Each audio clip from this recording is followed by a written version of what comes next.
साहब।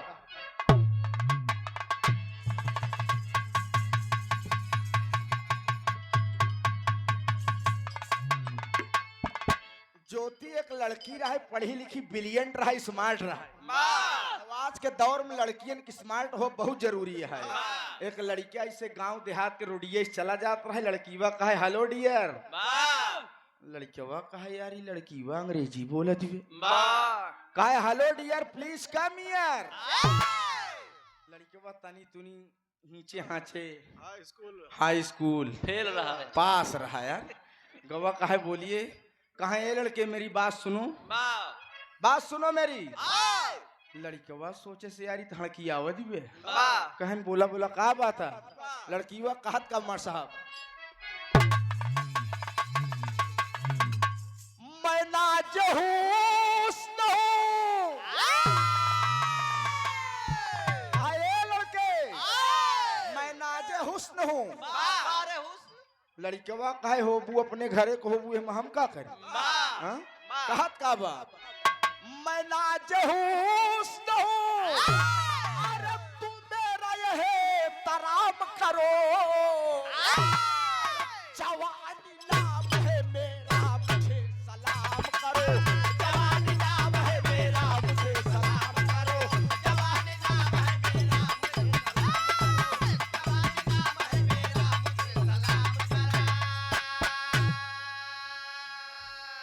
आप लोग ताली बजाकर स्वागत कर दीजिए बाबूजी, बड़े न्यायप्रिय अच्छे इंसान, सेवानिवृत्त लेखपाल साहब।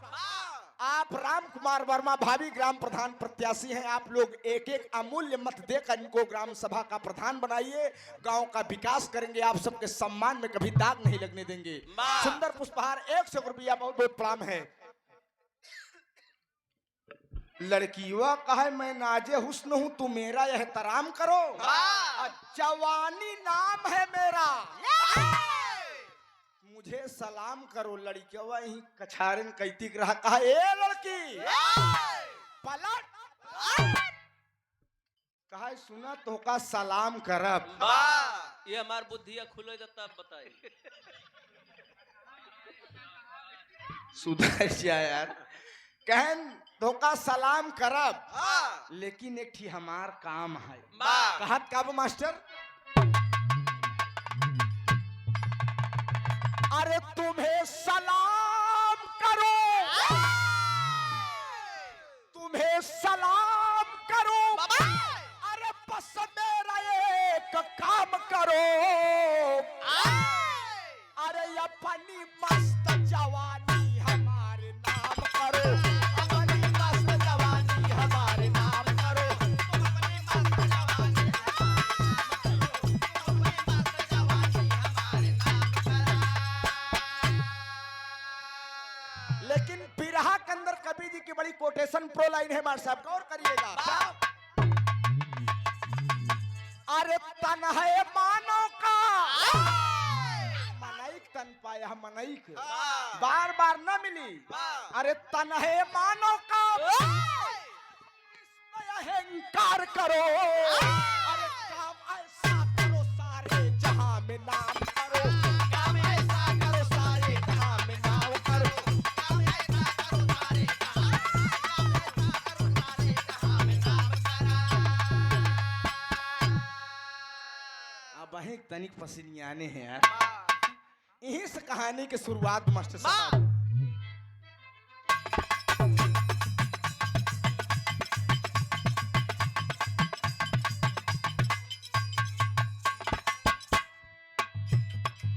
कल्पना कभी की पर आज की सच्चाई है बाबा, कल्पना कभी की पर आज की सच्चाई है, बदले परिवेश में मानव करता अच्छाई है।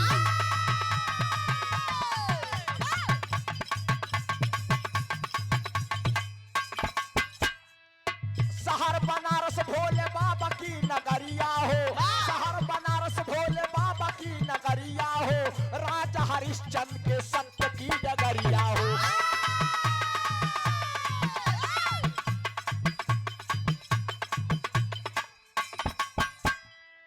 मैदागिन चौराहे ने घटना को अंजाम दिया, मैदागिन चौराहे ने घटना को अंजाम दिया, मुझे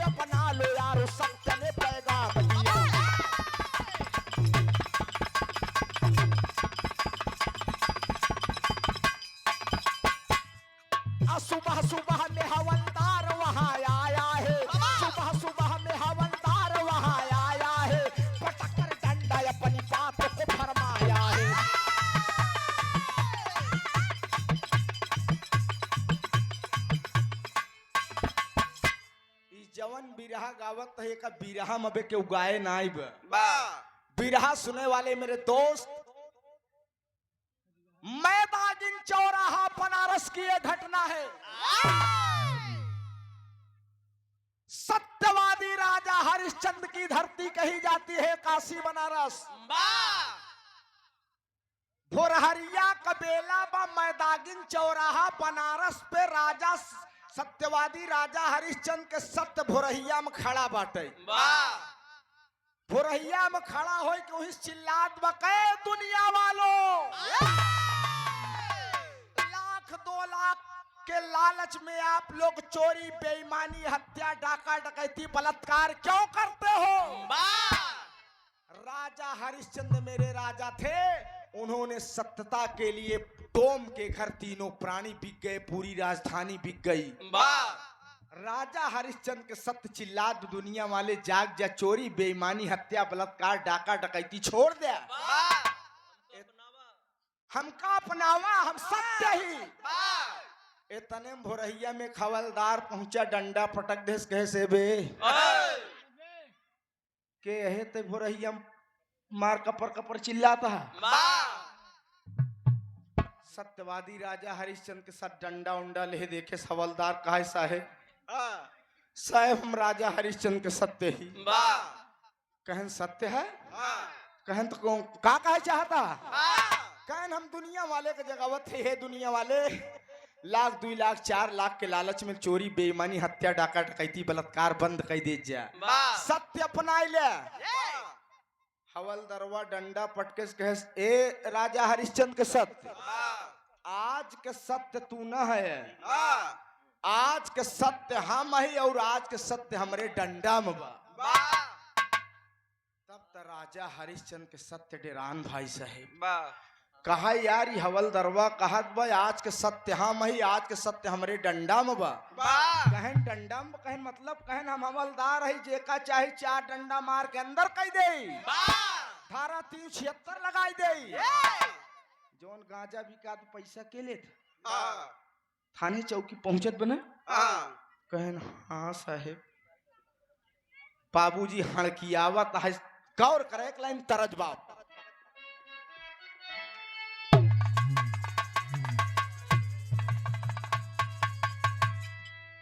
बड़ी पुरान धुन लग गई ज्योति। एक गाना आया है, लवंडिया लंदन से लाएंगे, रात भर डीजे बजाएंगे। बतावा यह ससुर कौन गाना है? ये मिलते नहीं इनका सब काहे का तू एक सेल्समैन है का? एहमा जमानत न होई, धारा 376 आईपीसी फास्को लागी, कोनो वकील से पूछ ले। हाँ छुटबे ना है बापू दोनों जन। लेकिन देखा ई जवन गावे चलते है मेरे दोस्त न पुरान भाई न होई, मास्टर कहना है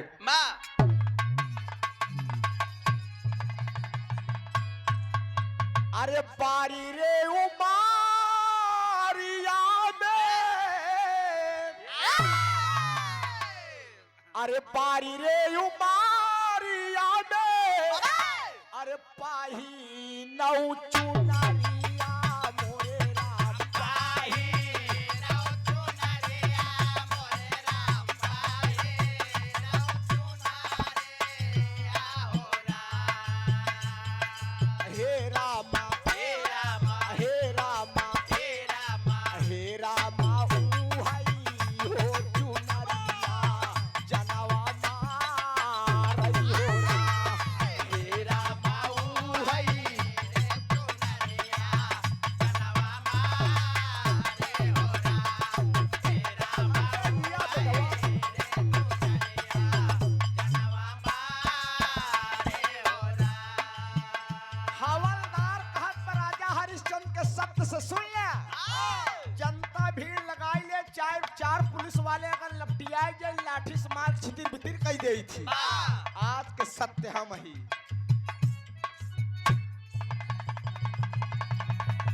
अरे सुन के आवाज हमारा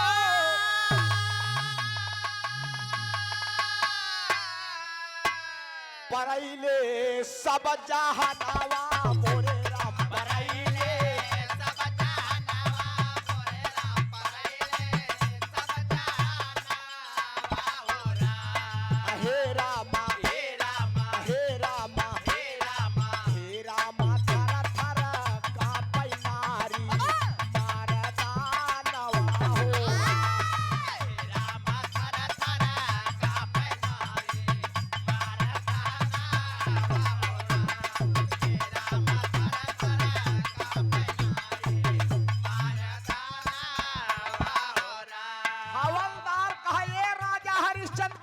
से ट्रक रोकाए पैसा के ले था कहन साहब तू कहन दारू गांजा हम बेचवाई मार के अंदर हम कही दे भीड़ धरना प्रदर्शन लाठी हम चलाई आज के सत्य तू न होया आज के सत्य हम ही बड़ी मार्मिक बात है दोस्त हारी के कृपा से चले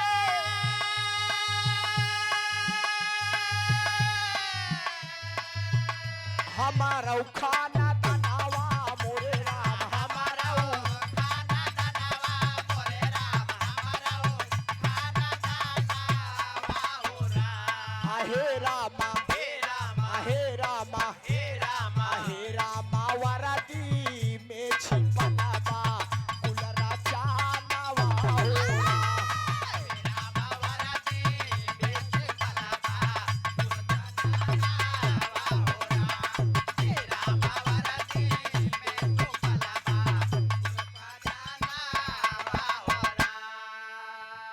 बिरहा सुने वाले दोस्त सत्यवादी राजा हरिश्चंद्र में सत्य में और हवलदार बाहासोद में इतने धीरे धीरे सवेरा हुई मास्टर साहब सवेर हो के ड्यूटी के बेला रहे पढ़ाई लिखे वाले लड़कियां गौर कराए बिरहा पर ड्यूटी के बेला रहे मास्टर साहब एक ही करिए कोट करिएवा पैंट पहन के फाइल ऑयल दबाए भाई साहब फाइल ऑयल दबाए वकील साहब चला जाता है तो मास्टर साहब दोनों जने के बीच में बाहर छिड़ी है तो होत का बा दो लाइन विदेशिया का भाव लगा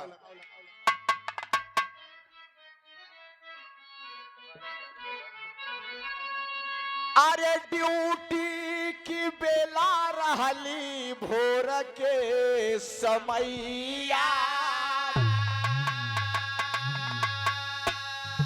अरे रहिया भेटाले एक सुजान हो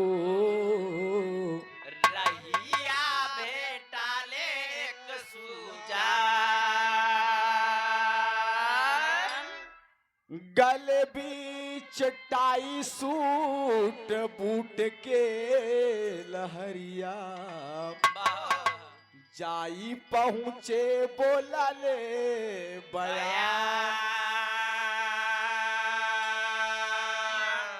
वकील साहब करिए कोट करिएवा पैंट करिएवा जूता टाई उई लगाए भाई साहब अब फाइल ले कहने भाई का आप लोग बहस करत है आपस में सत्यवादी राजा हरिश्चंद्र के सत्य हाथ जोड़े कैसे वकील साहब हम दुनिया वाले के जगह बताई है दुनिया वाले लाख 2-4 लाख के लालच में आप चोरी हत्या डकैती बलात्कार सब बंद कर दे हवलदार साहेब आइन डंडा पटक के कहा था आज के सत्य हम हमरे डंडा में है जेका चाहे 4 डंडा मार के अंदर कह दे दारू हम बेचवाई गांजा हम बेचवाई धारा 376 हम लगवाई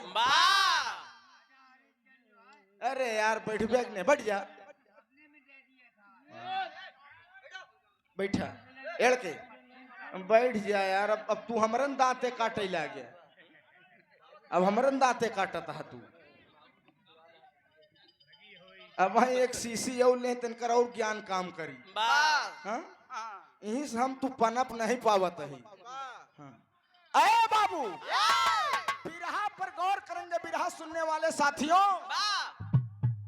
वकील साहब कहने हवलदार साहब तू यही पोछ पानी जमाइल थाने के अंदर जौने दिन कचहरी मिल जाए हम वकील है वर्दी फाट जाओ का समझाता तू अरे बाप रे बाप तब राजा हरिश्चंद्र के सत्य मुस्कियान चला एक से बढ़ के एक शेर मिला कहा हवलदार साहब यही जमावा तुरंत कचहरी मिल जाबत हम वकील है हम कसम भगवान से वर्दी फाट जाओ आज के सत्य तू ना हो हवलदार साहब आज के सत्य अब राजा हरिश्चंद्र के सत्य सोचे अब तक तो हवलदार वही कहा रहा हम ही अब उसे बड़ा साहब वकील साहब आए गए कहा था आज के सत्य हम ही कहे ना आज के सत्य तू कैसे है एक लाइन तरज लगत बा बोला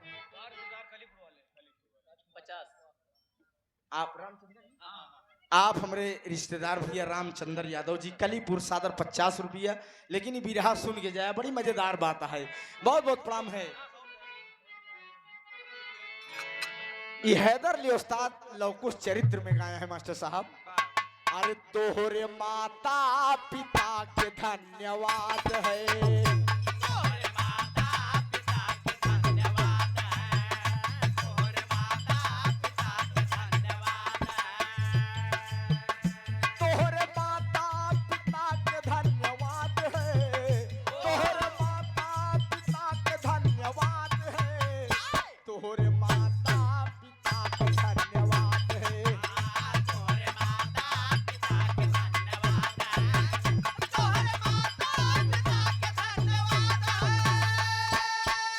आप बिरहा जगत के बड़े ही सुंदर कवि पवन कवि इलाहाबादी जी आज यह ठंडी में आपका हम स्वागत कर दे। बहुत बहुत प्रणाम है, बहुत बहुत नमन है। माई भगवती कल्याण करें, आप आशीर्वाद ऐसे बनाए रहा, यानी ताली बजाए का आप लोग स्वागत कर सकें। बहुत बहुत प्रणाम है, बड़े अच्छे लेखक हैं आप। डॉक्टर साहब लल्लू पैद जी वैदिकी के साथ साथ नौटंकी के सुपरस्टार मास्टर भी हैं आप। ये बड़ा प्यार दुलार रहा है मास्टर साहब की। मास्टर साहब बनवारीपुर लगावत की बनतरिया, हाँ, बहुत सारा आशीर्वाद, चरणों में प्रणाम है, नमन है। कलाकारों के कदरदान हैं आप, मैं बहुत बहुत नमन करता हूँ। लेकिन वकील साहब कहने हवलदार साहब, अरे केहू के जोर ना चले काली कोट पे,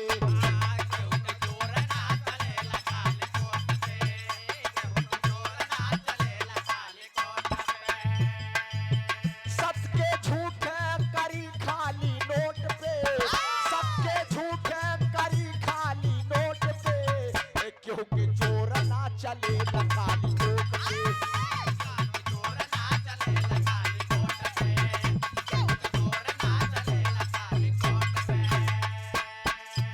कहाँ केहू का जोर ना चले काली कोट पे, सत्य के झूठ करी खाली नोट पे, कहन सही का झूठ, झूठ का सही नोट पे हम लोग कही गई थी। कहन सुना हवलदार साहेब, कई के कतल यऊब्या, कई के कतल यऊब्या बीच कचहरिया, कई के कतल यऊब्या बीच कचहरिया, पनिया में अगिया लगावे मोर सदारिया, पनिया में अगिया लगावे मोर सदरिया, पनिया में अगिया लगावे मोर सदरिया।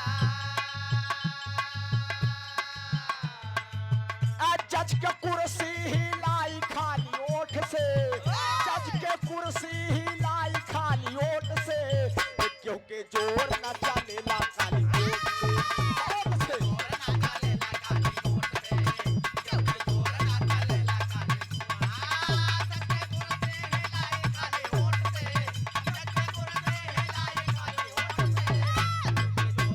अरे पिया बेटवा प्रयागराज इलाहाबाद ओठ से। कहाँ जज के कुर्सी हिलाई खाली ओठ से, क्यों का जोर न चले काली कोट पे, इतने में धीरे धीरे भीड़ जुटेला जिसे बिरहा सुने बरे जुटी बे। इतने मेरे दोस्त सबेर होत रहा अशोक भाई, अब बढ़िया धोती कुर्ता, अशोक भाई बढ़िया धोती कुर्ता छड़ी ओड़ी ले मास्टर साहब चलावत रहे। मास्टर साहब का स्कूली के टाइम भरा है लड़कियन का, कहने रे भाई बड़ी भीड़ लगी बे, क्या बात है, क्या बात आप लोग कहे भीड़ लगाए हैं। इतने में सत्यवादी राजा हरिश्चंद्र के सत्य कहा, ए मास्टर साहब हम सत्यवादी राजा हरिश्चंद्र के सत्य ही, हम भोरहिया में दुनिया वाले एक जगह बताई के दुनिया वाले 2-4 लाख के लालच में चोरी हत्या बलात्कार डकैती डाका बंद कर दे। हवलदार साहब आन डंडा पटके कहना आज के सत्य हम ही जेका चाहे जेल बंद कर दे, धारा 376 लगाई दी, दारू हम बेचवाई, गांजा हम बेचवाई, ट्रक रोक के पैसा हम ले। इतने वकील साहब कहन तुहार गुंडा ही जमी कचहरी मिल जाए बाद वर्दी फाट जाओ, हम वकील ही। इतने मास्टर साहब कहू वकील साहब तो का पढ़ाए इसके जौन वकील हो गया। हाँ अरे यार राण रणापा कब खेवई जब रणगुआ खेवई। बैठ जा बिरहा में लोगन के बांधे तब तू अब मूड हमार खराब करता है आप। ए बाबू उनकर बात न सुनो, वो ऐसे बकते ही रही। गौर करा आप सब। ए हवलदार साहब, तो का के पढ़ाए लिखा है? वकील साहब पढ़ाए न हो तो वकील हो पौते? हाँ मास्टर साहेब, आज सही कहा था तू। कहन सुन ले, आज के सत्य तू लोग ना हो, आज के सत्य। अरे बाप रे बाप, सत्यवादी राजा हरिश्चंद्र के सत्य दांते तरे उंगली दबास कहे जेहिन पहुंचत बा वह एक से बढ़ के एक शेर अपन बतावत बा। बड़े सुपरस्टार ढोलक मास्टर आप राहुल यादव जी, बिग गंगा चैनल की सुपरस्टार गायिका सोना सुहानी के आप ढोलक मास्टर हैं। और बगल में हमारे राम नरेश गुरु जी बैठे हैं, बड़े जबरदस्त कीर्तन और रामायण के कलाकार हैं। आप चरणों में पगबंदन करता हूं। इस सादर 100 रुपया पुरस्कार सुंदर पुष्पहार राहुल को बढ़िया बजावा। तोहार बहने हुए ने हमार भांजा भी है तो तोहका हम कोनो मलाल है क्या? अरे यार राहुल हमार भांजा है तो मास्टर साहब भांजा तू है। और राहुल एक चीज हमार ध्यान दे है, अहे बहने तोहार बियाह पर अब लेकिन जैसे तगड़ाई में ढोल बियाहे पहले बजावत हा ऐसे बियाहे के बादव बजाए। हाँ यार बिल्कुल एकदम, जब तक रहा रुआब से काम हो। नहीं बियाह भगवान मेरे दोस्त कच्ची नहीं राहुल, अरे पट्ठा लवंडा है, सतपिठा शेर है, पीट के भाई दे ऐसा हो जाए। ए बाबू मास्टर साहब अब रुआब जमाई लेहन, एक लाइन तरद लगा मास्टर का।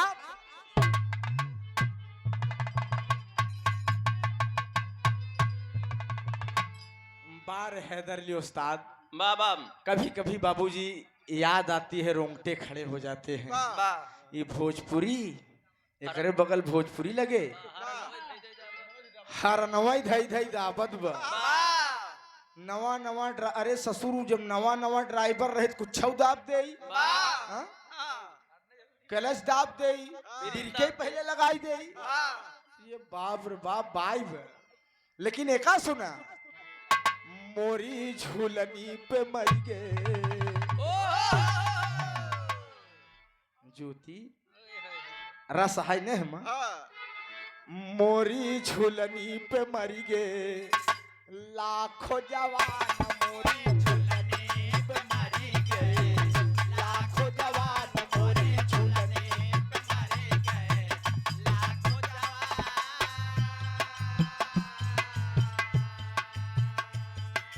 कितने पुरनियन के बिगड़ल ईमान, अरे कितने पुरनियन के बिगड़ल ईमान, मोरी झूलनी पे मर गए लाखों जवान, मोरी झूलनी पे मर गए लाखों जवान, मोरी झूलनी पे मर गए लाखों जवान।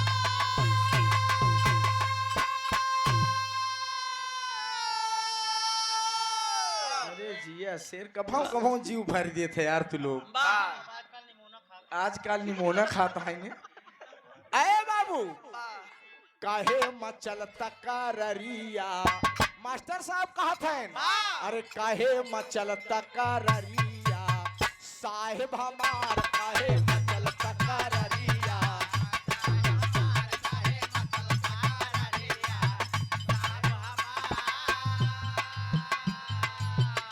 अरे हम ही बनाई बिगाड़ी सिंगार। ए वकील साहब, ए हवलदार साहब, अरे हम ही बनाई बिगाड़ी सिंगार, काहे मचल तकरिया, साहिब हमार काहे मचल तकरिया।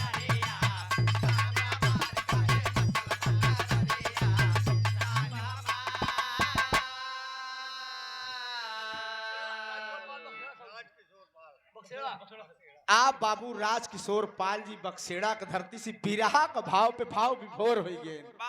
100 रुपया वह तो सोचा था यार तू लोग बिरहवा खूब मन लगाए सुनत हा पैसा वही नहीं देता हा। हाँ? संकोचात होई अरे यार देवे तोहरे लोग सहारे हमरो लोग नहीं आ है। हाँ? भाई हरे अगर सेते सुन ले बात हमको तकलीफ हो जान ले। 100 रुपया पुरस्कार बहुत बहुत प्रणाम है, बहुत बहुत तमन है। अरे बाबू गौर करेंगे आप सब। मास्टर साहब कहन हम ही बनाई बिगाड़ी सिंगार, कहन लड़किया का भविष्य के बनवा था मास्टर साहब। कहन हम चाहित पढ़ाई चाहित मैडम जिस गोल से गोल लड़ावत बैठा रहे हमका का करेगी। हमारे पढ़ावा लड़का IAS होता है, PCS होता है, वकील होता है, DM कलेक्टर होता है। सुन ला आज के सत्य तू लोग न हो, आज के सत्य हम ही। मास्टर अंतरिक लाइन में अरे भैला सया नयला हमारी नगरिया,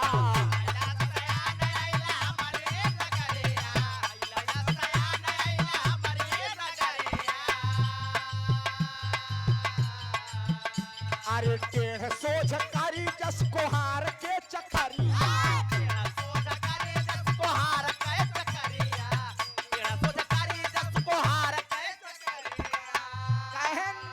मास्टर साहब कहन बच्चे कुम्हार के मिट्टी के कच्चे बर्तन होते हैं, चाहे जे ठोक पीट के सोच कही दे। लड़किया के जैसे शिक्षा देबा जैसे तालीम देबा वैसे आगे बढ़ी। कहन फेल करी पास चाहे मर्जी हमार, कहन अगर हम चाहे तो फेल कर दे। सुनत हो गए आप सब बोर्ड ऑफिस में तमाम लोग कॉपी चेक करत ही। आजकल कलयुगी लड़कियां 500-1000 का नोट दे दे कहीं मास्टर साहब हमका पास कर दे, हमार बियाह पड़ा है नहीं, हमार बियाह कैंसिल हो जाई। तो मास्टर साहब जब कॉपी में 500 नोट पान कहीं 18 नंबर दे दे यार पास हो जाए बियाह कर। अरे फेल करी पास चाहे मर्जी हमार, काहे मचल सकरिया साहेब हमार, काहे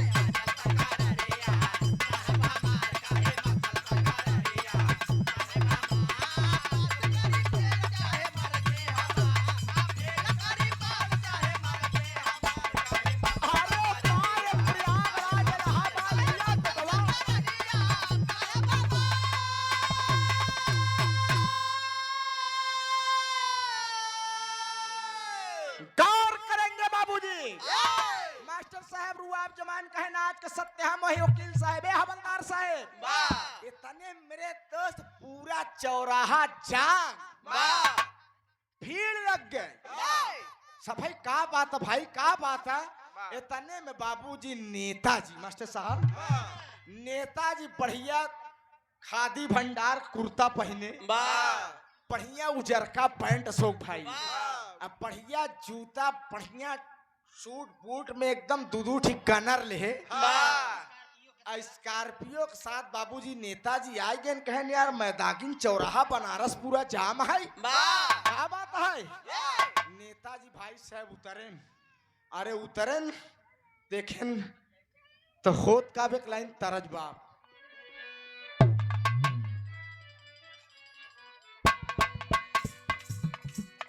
अब बुढ़वा मलाई खाए बुढ़िया खाए लापसी,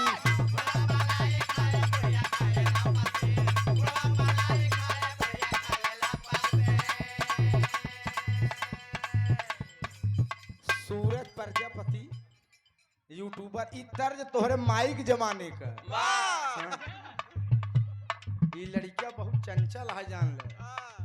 ये SBS म्यूजिक के डायरेक्टर हैं यार। तू लोग कुछ पैसा दे दे सेते से कमाई लेता है तू लोग। बुढ़वा मलाई खाए बुढ़िया खाए लापसी,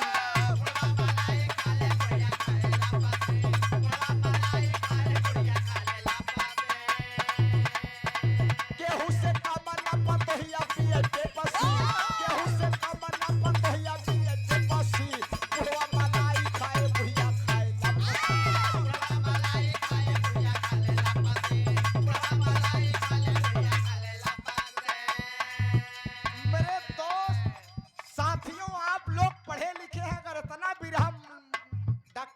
न सुनत बिरहा कोनो मतलब नहीं जान ले।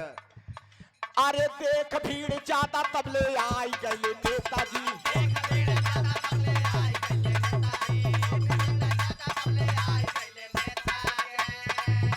अरे राह के सो राह सबके होश में समझाई गए नेताजी। राह सबके होश में समझाई गए नेताजी।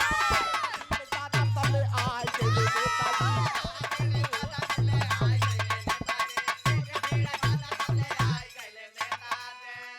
एक मिनट राम कुमार बाबू जी हेलो।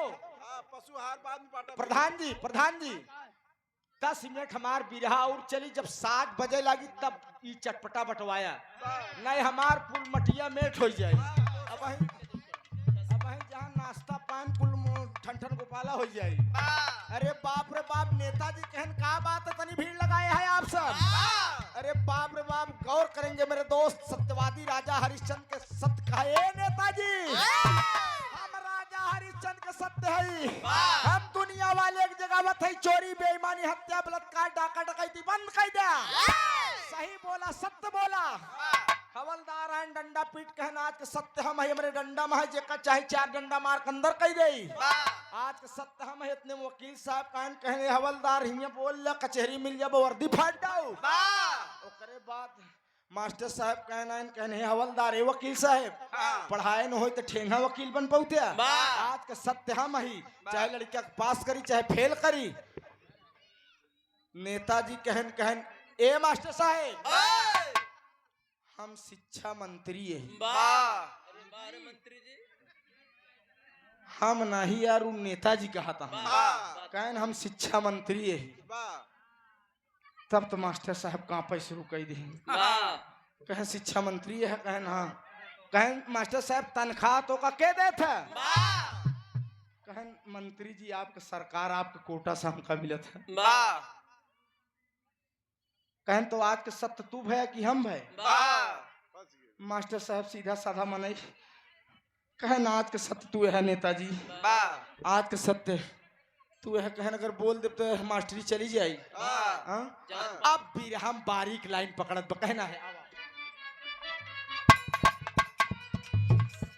आप हमारे पूजनी गुरु जी श्री राम नरेश यादव और राहुल ढोलक मास्टर के मौसा जी। अब हमार पता बड़ा उल्टा हो जात बा। ओका तनिक फरियाए जब अरे ठीक बा यार फरियाए जो तो मत धोखा का मिल जाए। हाँ? ई पैगंबरपुर की धरती से बड़े सुंदर कलाकार हैं। आप कीर्तन उर्तन कोनो जवाब नहीं जान रहे। इस सुंदर पुष्पहार सादर 100 रुपया चरणों में प्रणाम है मेरे दोस्त। कलाकार अच्छा नहीं होता सुनने वाले अच्छे होते हैं।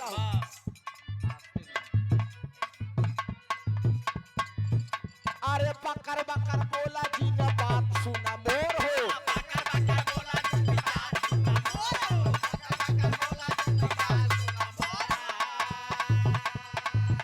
अरे नेतागिरी पे चले केहू के न जोर हो।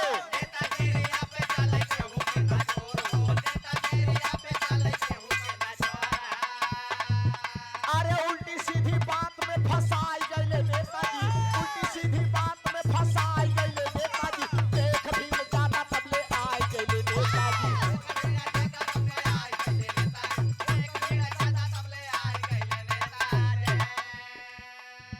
ए बाबू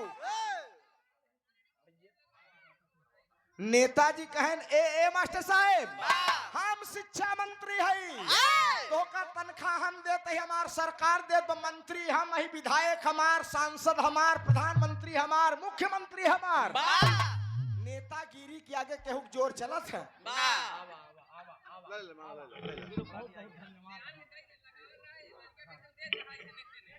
आपका आशीर्वाद हमका लग जाए हमार उद्धार हो जाए। बहुत बहुत प्रणाम है। बहुत बहुत बढ़ जा। अब आया ना तू तो का बता ही देता है।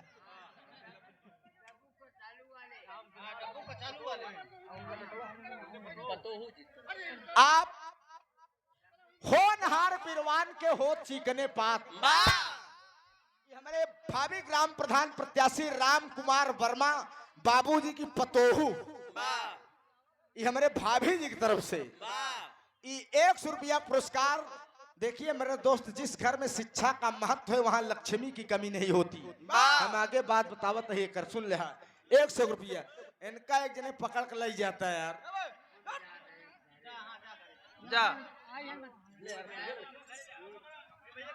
इनका पकड़ के ले जा यार। जा आलू कच्चा आलू खा पे कि हियां अंगुरिया आवता है। जा चखना उखना ले। अरे बाबू नेताजी पूरा रुआब जमाए ले ना अपन कहे नी पूरा देश चलत बा त नेतागिरी के दम पे चलत बा। मास्टर साहब टेरी के लाइन लगत बा।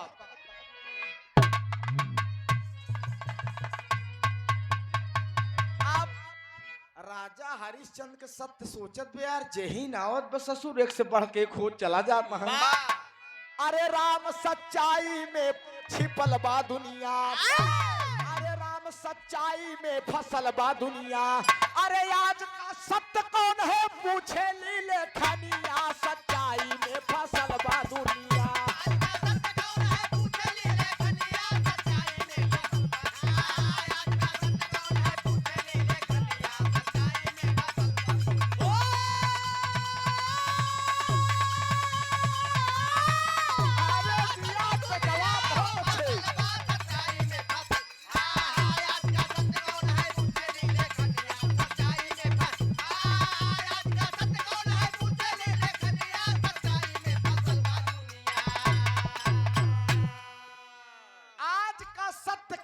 पूछेली लेखनिया सच्चाई में फसल बा दुनिया। सभी अपने आप के सत्य बतावत हैं मेरे दोस्त। लेकिन नेताजी कहन सुना पहपट लाइन बा।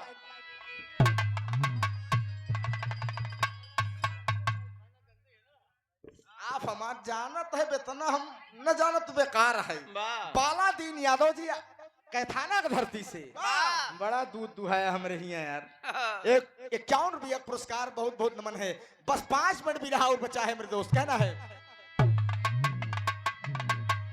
अरे चले देश शासन पूरा प्रशासन मेरे इशारे पर। अरे चले देश शासन पूरा प्रशासन मेरे इशारे पर। अरे जैसे महाभारत में चक्र सुदर्शन हरि इशारे पर।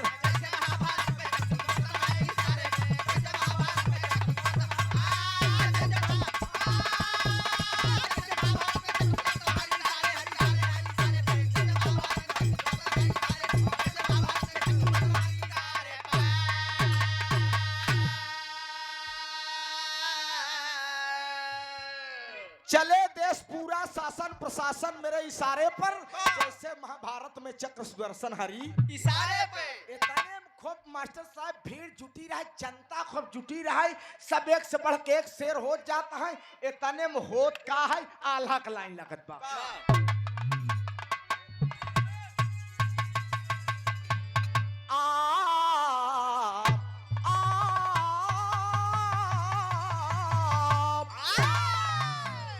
शेर पे सवा से सब हो जाले भैया।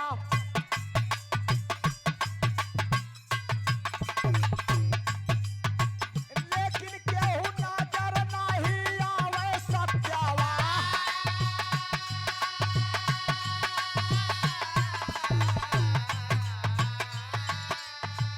नेताजी जमाए रहले सब पे गुरुरवा बाबू।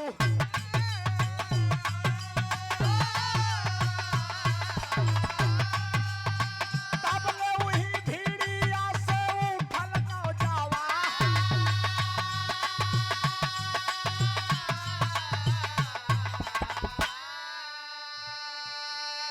नेताजी जमाए रहे कि हमारे लोग की सारे पूरा देश चला शासन चला प्रशासन चला था। देखा चाहे सस्पेंड कर दे नौकरी पे लगाई दे। अरे बाप रे बाप इतने मैसे कि मुस्टंड सफिटा लवंडा रहा भीड़ में। मेरे दोस्त ऐसे पाही बटोरे भीड़ चीरत की नेताजी के सामने पहुंचा कालर पकड़ के 2-3 तबड़ाक मारे। जब पड़ाक पड़ाक 3 तबड़ाक मारे नेताजी गनर कहीं तोहका ओट के देता। तोहका ओट के देता। जवन मंत्री बना कहीं जनता कहन जनता देते आज के सत्य नेता नहीं भाई नाच के सत्य जनता जनता भाई मेरे दोस्त जनता चाहे जेका चाहे बनाई दे और जनता जेकर चाहे बिगाड़ दे। ई सांसद मंत्री विधायक प्रधान बीडीसी जिला पंचायत ये हमारे तोहरे वोट के बदौलत बनथिन। बाबा साहब भीमराव अंबेडकर के बनाए गए संविधान की बदौलत बनते हैं बाबूजी। अगर बाबा साहब भीमराव अंबेडकर ने हम लोगों को वोट देने का अधिकार न दिया होता तो हम आपका धरती पर जीना दुश्वार हो जाता। इसलिए अहिर गड़रिया केवट कुर्मी चमार पासी धोबी धैकार हेला मंगता मुसारा केवट माझी मल्लाह लोहार कुहार गौरिया धैकार सबसे हमार निवेदन है मेरे दोस्त केक रोटी कम खाइए, अपने बच्चों को शिक्षा जरूर दीजिए मेरे दोस्त। कपड़ा दोयम दर्जे का होगा चलेगा, फटा रहेगा चलेगा, लेकिन बच्चों के हाथ में कापी और कलम होनी जरूरी है मेरे दोस्त। तब हम आप तरक्की के मोड़ पर जाएंगे, प्रधान बनेंगे, बीडीसी बनेंगे, विधायक बनेंगे, सनी भाई जिला पंचायत बनेंगे, तब हम आपकी तरक्की होगी। अन्यथा अहिरे की लड़कियां भैंस चरही, पासी की लड़कियां सुअर चरही, चमार की लड़कियां जूता सीही, गड़ेरिया की लड़कियां भेड़ी बकरी चरही। एकरे अलावा कौनो कुछ मिले वाला नहीं ने। जौन बात हम कहता है एकदम खरी बात कहता है, जाग जा सुधर जा, अपने आप में सुधार लिया वा, अपने आप में सुधार लिया वा, समाज जाग जाए मेरे दोस्त, नहीं हम आप कौड़ी के दाम बिक जाएंगे। अरे बाप रे बाप नेताजी पसीना पसीना गाना रोनर से बंदूक ले एकदम लुल्लु हो गए। नमो बताइए राधे श्याम पासी गोरापुर के निवासी मकान नंबर 785 20 रुपया। कहन यार उस्ताद सुनाया तो हैदर अली गुरुजी वाला हमार भी रहा एकदम पानी की नहीं साफ साफ फरछा के रहा था। हम लपेटुआ काम नहीं करी। एक एक बात जब तक मनाई समझ में तो कौन भी रहा है। आप एडवोकेट सनी कुमार गौतम विधानसभा सचिव बहुजन समाज पार्टी इस सादर 50 रुपया बहुत बहुत प्रणाम है। जय भीम जय भारत नमो बुद्धाय। को बढ़िया तरक्की करा सनी भाई, बच्चों को पढ़ाइए लिखाइए। हम आप सबसे यही निवेदन करते हैं। नेताजी एकदम बाबूजी टीप टपाक डमडम हो गए और बाद का काम भाव। इसीलिए मैंने कहा ना कि जनता से बड़ी अदालत और जनता से बड़ी सच्चाई किसी चीज में नहीं होती। आप सब राम कुमार वर्मा जी भावी ग्राम प्रधान प्रत्याशी हैं, तो आप लोग मेहनत करके एक एक वोट देकर इनको प्रधान बनाइए। आप सबका विकास होगा, आप सबका गौरव बढ़ेगा, आपके क्षेत्र की जनता का गौरव बढ़ेगा। पूछिए यार तोरे ही के प्रधान कहे यार राम कुमार वर्मा सेवानिवृत्त लेखपाल साहब प्रधान है। मास्टर साहब ये गरिमा और गौरव की बात होती है। इसीलिए मैं आप सबसे निवेदन करता हूं। मास्टर साहब आखिरी प्रमाण में कहना है, अरे शिक्षा ऐसी सबूत दुनिया चमका आई गई ने, अरे शिक्षा ऐसा सबूत दुनिया चमका आई गई ने, अरे सत्य के मार से देखा नेताजी डेरा आई गई ने।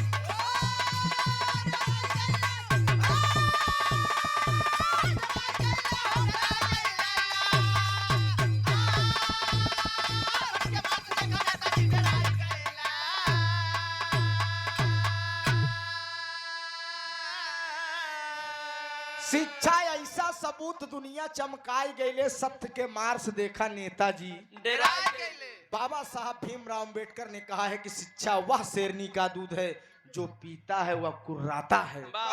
जब पढ़बा हमारे तोहरे खिया का है मास्टर साहब, दीपावली आए तो माई हरे कुहारे खियस कच्चा कोसा पाई लगाहरू कुहार जोन होती देखा पूरा ना माने ढेर ढेर पहुंचायू जाती है। पहुंचावत ही कुहारे खियस कच्चा कोसा लियान तो हम काजर पार देहन, काजर पार देहन। जब हम काजर पार गवत कहन ऐसा है एका पूरा घर लगाए सोया नहीं मरे के बाद छछुन्नर हो गए। हमार तोहार ऐसा सिस्टम बा पूरा घर काजल लगाई ली। अरे बतावा यार ससुर काजल लगाए स्वर्ग नरक होई कि अच्छा कर्म ओकरे बाद एक त्योहार दीपावली के बाद एक त्योहार एकादशी आवा। 11वें दिन पड़त 11वें दिन पड़त एकादशी तो गन्ना लिए ही ऊख ऊख लिए ही कुलचू ही दे ही जवन अगोरी ओकर बचे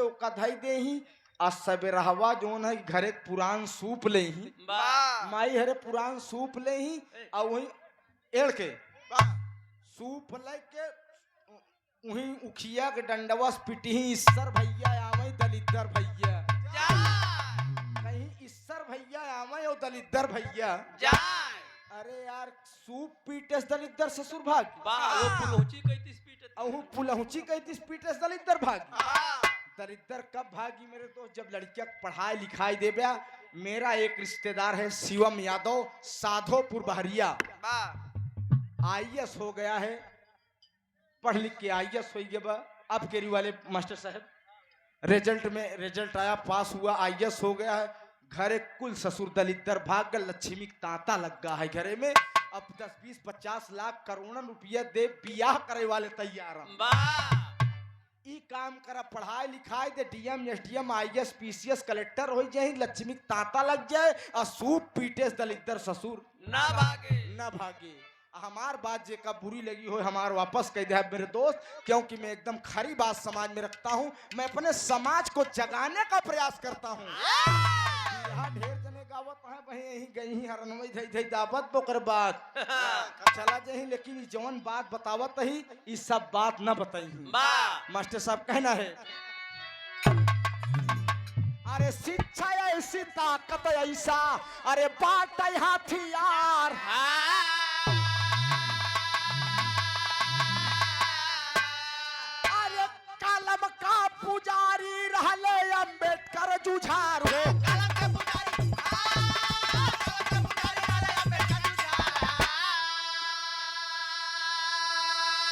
अरे शिल्पी बन के हमारे देशवा के सजाई गईले अरे शिल्पी बन के हमारे देशवा के सजाई गईले अरे सत्य के मार से देखा नेताजी डराई गई